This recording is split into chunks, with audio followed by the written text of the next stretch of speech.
सर्वांना क्रांतिकारी जय भीम. इन्क्लाब जिंदाबाद. मी अंकित वाघमारे, प्रतिकार सामाजिक संघटनेचा संस्थापक अध्यक्ष. मित्रांनो, आज मी बोलणार आहे ते आपल्या लोकशाहीमध्ये सामान्य जनतेला खरंच न्याय मिळत आहे का. कारण आज देशामध्ये, राज्यामध्ये, जिल्ह्यांमध्ये, तालुक्यांमध्ये अन्न, वस्त्र, निवारा ह्या गोष्टी काही प्रमाणात मिळत आहे. निदान अन्न तरी गोरगरिबांना मिळत आहे रेशन योजनेतून.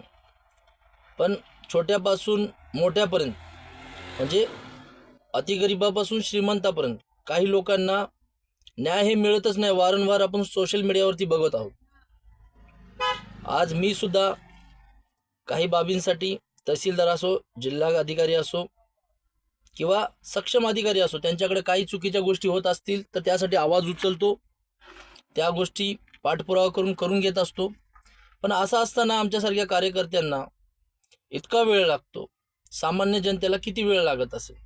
किंबहुना आता एक 2-4 दिवस झाले मी बघतोय सातारा जिल्हाधिकारी कार्यालयाच्या पुढे असे 5-6 राष्ट्रीय पक्ष असतील किंवा सामान्य लोक असतील, त्यांनी असे शेड वगैरे टाईपमध्ये बसलेले आहेत बाहेर प्रांगणात, जिल्हाधिकाऱ्याची जी कमान आहे तिथे. आणि त्यांच्या काही छोट्या मोठ्या मागण्या असतील किंवा काही गंभीर मागण्या असतील.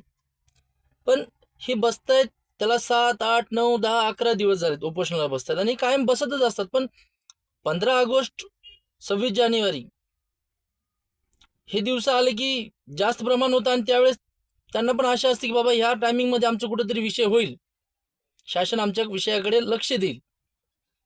पण तसं न होता कानाडोळा होतोय. मुळात मला असा एक प्रश्न पडतोय की लोकशाहीत तहसीलदार असो, तालुक्याचा प्रमुख असतो, न्याय द्यायला तिथे तो सक्षम आहे. प्रांतसाहेब असतील किंवा जिल्ह्याचे जिल्हाधिकारी साहेब असतील, हे सगळेजण सक्षम अधिकारी असताना आंदोलनाला, उपोषणाला जीवाची पर्वा न करता थंडी गारठ्याचं बाहेर बसावं लागते. ही नामुष्की कुणामुळे ओढावते? ह्या सक्षम अधिकाऱ्यांनी कधीतरी समीक्षा करावी. आणि जर का कोणी खोटे किंवा चुकीच्या गोष्टी घेऊन बसत असेल तर तुमच्याकडे यंत्रणा आहे. दूध का दूध, पाणी का पाणी लगेच करावं. हे मुद्दे रास्त आहेत का? खरंच या व्यक्तीवरती अन्याय झालाय का? खरंच तिथे चुकीच्या बाबी घडतायत का? ह्याची कुठेतरी या सक्षम अधिकाऱ्यांनी तपासणी केली पाहिजे आणि तातडीने न्याय दिला पाहिजे. हे प्रोसेसने जातात. ठीक आहे, तुमची कामाची पद्धत आहे, प्रोसेस ठीक आहे. 1 महिना, 2 महिने, 3 महिने, 4 महिने जो हेलपाटा मारत असतो घरातला कुटुंब प्रमुख किंवा ज्याला न्याय पाहिजे, तो न्याय न मागता मागता त्याची शारीरिक हानी होते, मानसिक हानी होते, पण तो न्यायापासून वंचित राहतो. मला शासनाला एवढंच सांगायचं आहे, लोकांमध्ये पण जनजागृती करायची आहे की न्याय हा आपला अधिकार आहे. न्याय भेटल्याशिवाय माघारी फिरूच नका. वारंवार पाठपुरावा करा. अधिकाऱ्यांना सांगा हे माझं काम इथं अडकले, हे झालंच पाहिजे. तर अधिकारी तुमचे सेवक आहेत. तुमच्या कष्टाच्या कमाईतला टॅक्स ज्यावेळेस तुम्ही भरताय, त्याच्यानंतर त्याचा जो पगार मिळतो अधिकाऱ्यांना, म्हणजे ते आपले सेवक आहेत, मालक नाहीत. आणि तसे वागत असतील तर त्यांना तुम्ही जाणीव करून द्या की लोकशाही आहे. आता एक 2-3 दिवसा अगोदर बघत होतो, मराठी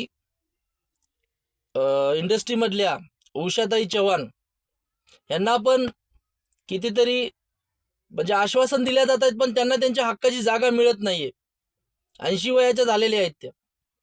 मग विचार करा, ग्रामीण भागातल्या शेवटच्या माणसांवरती, शेवटच्या दुसऱ्या माणसावरती काय प्रकार होत असेल. मला हेच कळकळीने सांगू इच्छितो मित्रांनो सगळ्यांना मी, की इथं सगळं मिळतंय, बऱ्यापैकी सगळं मिळतंय, पण न्याय मिळत नाही. न्यायाची खूप अपेक्षा आहे सगळ्यांना. न्याय ताबडतोब निपक्षपाती झाला पाहिजे. कायदा काय म्हणते हे महत्वाचं आहे. भावनिक न होता अधिकाऱ्यांनी सुद्धा तातडीने न्याय करावा. आणि जे चुकीच्या गोष्टी आहेत, जे समाजाला आणि अधिकाऱ्यांना माहिती आहेत, त्याच्यावर ॲक्शन घेतल्याच पाहिजे.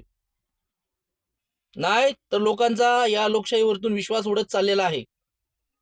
एवढंच बोलतो. जय भीम. इन्कलाब जिंदाबाद.